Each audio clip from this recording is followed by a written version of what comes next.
सुप्रभात, good morning भक्तजन। Divine प्रभु channel पर आप सभी का स्वागत है। भक्तजन, आज मैं आपको बताने वाला हूँ कि घर में श्री यंत्र क्यों रखना चाहिए, इसके हमें क्या फायदे होंगे।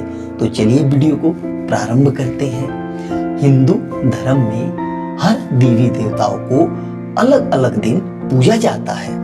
शुक्रवार का दिन माता लक्ष्मी को समर्पित किया गया है। इसी क्रम में माता लक्ष्मी को प्रसन्न करने का सबसे उत्तम उपाय है माँ लक्ष्मी का श्री यंत्र। माँ लक्ष्मी की कृपा पाने के लिए इस यंत्र की पूजा करने का विधान काफी प्राचीन है। मान्यता के अनुसार माता लक्ष्मी को प्रसन्न करने के लिए स्फटिक का श्री यंत्र सबसे उत्तम माना जाता है। ऐसा माना जाता है कि जिस व्यक्ति को धन से संबंधित परेशानी होती है, उन्हें श्री यंत्र की पूजा करनी चाहिए।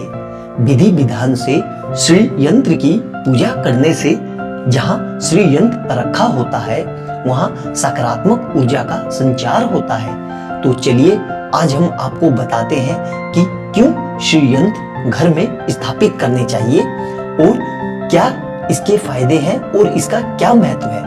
सबसे पहले ये जानेंगे कि श्री यंत्र क्या है। दुर्गा सप्तशती में कहा गया है कि आराधिता शैव नरना भोग शर्वा पर्व गर्द पवा, अर्थात आराधना किए जाने पर आदि शक्ति देवी मनुष्य को सुख भोग स्वर्ग अपवर्ग देने वाली होती है। उपासना सिद्ध होने पर भी सभी प्रकार की श्री मतलब चारों पुरुषार्थों की प्राप्ति हो सकती है। इसलिए इस यंत्र को श्री यंत्र कहा जाता है। इस यंत्र की अष्टी धात्री देवी त्रिपुर सुंदरी है, जिसे शास्त्रों में विद्या महाविद्या परम विद्या के भी नाम से जाना जाता है। आइए जानते हैं कि श्री यंत्र कैसे बनता है। श्री यंत्र की उत्पत्ति को लेकर धार्मिक पुराणों में उल्लेख मिलता है कि एक बार महालक्ष्मी अप्रसन्न होकर पृथ्वी से बैकुंठ चली गई। माता के नाराज हो जाने से पृथ्वी पर बहुत सी समस्याएं पैदा होने लगी। ब्राह्मण और महाजन बिना लक्ष्मी के निर्धन हो गए। तब ब्राह्मणों में श्रेष्ठ वशिष्ठ मुनि ने निश्चय किया कि लक्ष्मी को प्रसन्न कर पृथ्वी पर वापस लाया जाएगा। जब मुनि वशिष्ठ बैकुंठ में जाकर माता लक्ष्मी से मिले तो उन्हें पता चला कि माता लक्ष्मी अप्रसन्न है। वह किसी भी स्थिति में पृथ्वी पर आने को तैयार नहीं हुई। तब वशिष्ठ ने वहीं पर बैठकर भगवान विष्णु की आराधना शुरू की। नारायण ने प्रसन्न होकर मुनि वशिष्ठ को अपने दर्शन दिए। वशिष्ठ ने श्री हरि विष्णु से कहा कि हम पृथ्वी पर बिना लक्ष्मी के बहुत दुखी हो गए हैं। हमारे सारे आश्रम उजड़ गए हैं और धरती का वैभव खत्म होने वाला है।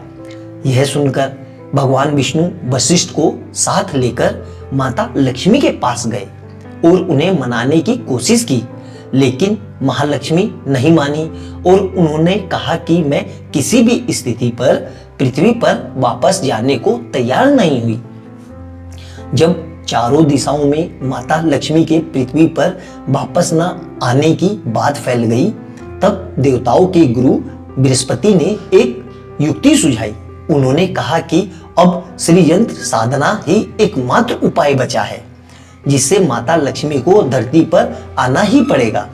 गुरु बृहस्पति के निर्देशों से विष्णु ने धातु पर श्री यंत्र का निर्माण किया और इसे मंत्र सिद्ध प्राण प्रतिष्ठा युक्त करते हुए दीपावली के 2 दिन पूर्व धन त्रयोदशी पर श्री यंत्र को स्थापित कर विधि विधान से इसका पूजन किया।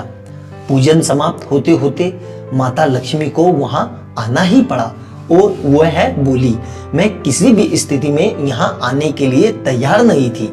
यह मेरा प्रण था, परंतु बृहस्पति की युक्ति से मुझे आना ही पड़ा। श्री यंत्र मेरा आधार है और इसी में मेरी आत्मा निहित है। घर में श्री यंत्र स्थापित करने के क्या फायदे हैं और क्या महत्व है, आइए जानते हैं। यदि आप भी अपने घर में श्री यंत्र की स्थापना करना चाहते हैं तो किसी जानकार ज्योतिष शास्त्री से इसको स्थापित करने का शुभ मुहूर्त आवश्यक देख लें। शुभ मुहूर्त में किए गए कार्य से शुभ फल की प्राप्ति होती है, इसलिए कोई भी शुभ कार्य करने से पहले मुहूर्त आवश्यक देखा जाता है। श्री यंत्र में साक्षात महालक्ष्मी का वास होता है। इसके अलावा श्री यंत्र जिस जगह होता है वहां चारों तरफ का वातावरण शुद्ध और पवित्र हो जाता है। इससे माता लक्ष्मी के आगमन पर बाधाएं नहीं आती है। श्री यंत्र की स्थापना से अष्ट लक्ष्मी की प्राप्ति भी होती है। इससे बिजनेस में सफलता, सुखी जीवन, आर्थिक मजबूती और पारिवारिक सुख समृद्धि प्राप्त होती है। साथ ही जिन लोगों के व्यापार और नौकरी में लंबे समय से रुकावट है या फिर उनकी तरक्की नहीं हो रही है, उन्हें श्री यंत्र की स्थापना जरूर करानी चाहिए। तो भक्तजन, ये जानकारी आपको कैसी लगी? आशा करता हूं कि आपको आनंद की अनुभूति हुई होगी। ऐसी ही अद्भुत और अलौकिक पौराणिक कथाओं को जानने के लिए तथा सनातन धर्म और हिंदू धर्म के देवी देवताओं के बारे में जानने के लिए हमारे चैनल को लाइक एंड सब्सक्राइब कीजिए। हमारा भी निरंतर यही प्रयास रहता है कि कैसे आपके समक्ष अच्छी से अच्छी और सुंदर से सुंदर वीडियो प्रस्तुत की जाए।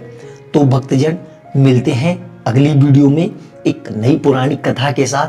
तब तक खुश रहिए, प्रसन्न रहिए और निरंतर प्रभु का स्मरण करते रहिए। आपकी भक्ति सच्ची और निष्ठावान होगी तो देर सवेर प्रभु आपकी वंदना जरूर स्वीकार करेंगे। बस हमें प्रभु पर संपूर्ण विश्वास होना चाहिए। दुख की घड़ी में भी हमें प्रभु का साथ नहीं छोड़ना चाहिए। प्रभु अपने भक्तों की परीक्षा लेते हैं, बस उसी दौरान हमें अपना धैर्य बनाकर रखना चाहिए। तो मिलते हैं अगली वीडियो में एक नई पौराणिक कथा के साथ। तब तक खुश रहिए, प्रसन्न रहिए। बाय बाय दोस्तों।